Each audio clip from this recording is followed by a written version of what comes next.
मुसलमानों ने सैयदों के घर का इतना नुकसान किया, इन्होंने औलाद रसूल का कब्रिस्तान भी एक नहीं बनने दिया।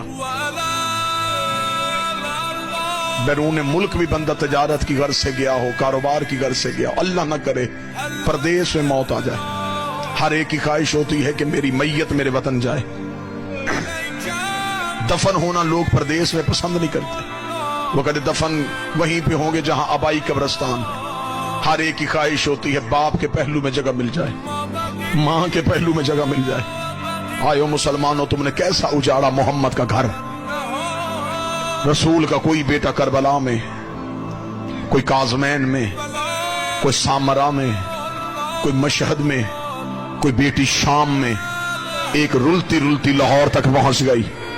ख्वाहिश इनकी भी थी बाप का पहलू नसीब हो जाए। उम्मत ने तीरों से जनाजे वापस कर दिए। सैयदों का कब्रिस्तान एक नहीं बनने दी।